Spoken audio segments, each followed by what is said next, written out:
এরা অপরাধী। ভারতের ইতিহাস পড়েনি, গণতন্ত্র পড়েনি, ধর্মনিরপেক্ষতা পড়েনি। এরকম মহিলাদেরকে দেশ থেকে তাড়িয়ে দেওয়া দরকার। এরা অযোগ্য। আমরা একসাথে আছি, একসাথে থাকবো। হিন্দু মুসলমান তাস খেয়ে বাংলায় কিছু করা যাবে না। মানুষ ধৈর্য ধরে আছে, প্রমাণ পাবেন ভোটে। মানে আপনি যেটা বলছেন অগ্নিমিত্রা পাল যেভাবে আচরণ করলেন সেটা সংবিধান বিরোধী, গণতন্ত্র। ওখানে দাঁড়িয়ে ক্ষমা চাওয়া হচ্ছে, প্রচন্ড অন্যায় কাজ করেছে। এটা পারমিটেবল নয়। আপনারা মানে আপনাদের সরকার সংখ্যালঘুদের ব্যবহার করে ভোট ব্যাংকের জন্য আপনারা তাদেরকে ক্রিমিনাল বানাচ্ছেন। এটা তো সত্যি কথা। ফিরাদ হাকিম মহাশয়, আপনারা তো জ্বালা ধরিও কেন? যারা আমাদের সংখ্যালঘু বিধায়করা ছিলেন এবং তার সাথে সাথে তৃণমূল বিধায়ক, আপনারা কি চাইছেন প্রতিবারই আপনারা বিষয়টাকে গুলিয়ে দেবেন, বলবেন বিজেপি মুসলমানদের এগেনস্টে? একেবারেই নয়, একেবারেই এগেনস্টে নয়। আপনি বলছেন আপনারা ঘৃণা করেন। ঘৃণার প্রশ্ন আসছে কোথা থেকে? আজকে সংখ্যালঘুরা ভারতবর্ষের স্বাধীনতার সংগ্রামে তাদের কি অবদান আমরা সবাই জানি। আপনাদের ইলেকশন রাজনীতির বেনিফিটের জন্য আপনারা ভোট ব্যাংকের জন্য শুধু সংখ্যালঘুদের ব্যবহার করেন। আমরা কিন্তু সেটা করি না।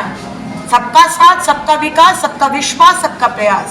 যখন আবাসের লাইনে বা উজ্জ্বলা গ্যাসের লাইনে কেউ দাঁড়ায়, তখন জিজ্ঞেস করা হয় না যে তুমি হিন্দু না মুসলমান না জৈন না শিখ।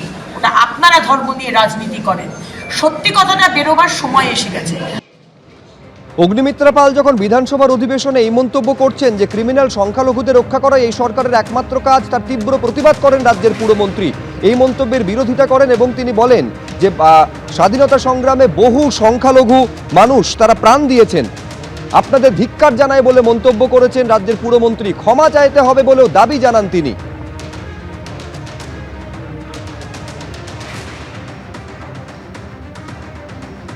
অগ্নিমিত্রা পালের মন্তব্যের তীব্র প্রতিবাদ করেন রাজ্যের গ্রন্থাগার মন্ত্রী সিদ্দিকুল্লাহ চৌধুরী। এরা ভারতের ইতিহাস পড়েনি, এরা ভারতের সংবিধান পর্যন্ত জানে না বলে আক্রমণ শানিয়েছেন তিনি। গণতন্ত্র, ধর্মনিরপেক্ষতা, সংবিধান কিছুই এরা পড়েনি।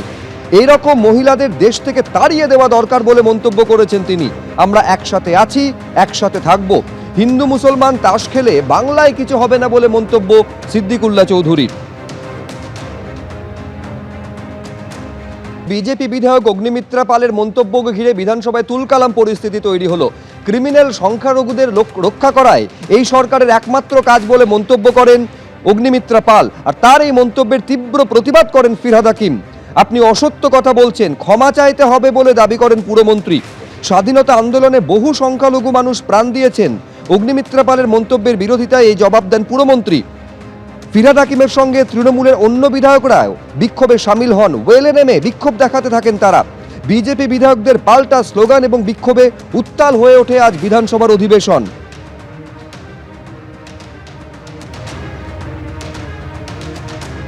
শুভেন্দু অধিকারীর সঙ্গেও বাকবিতণ্ডায় জড়িয়ে পড়েন তৃণমূল বিধায়কেরা।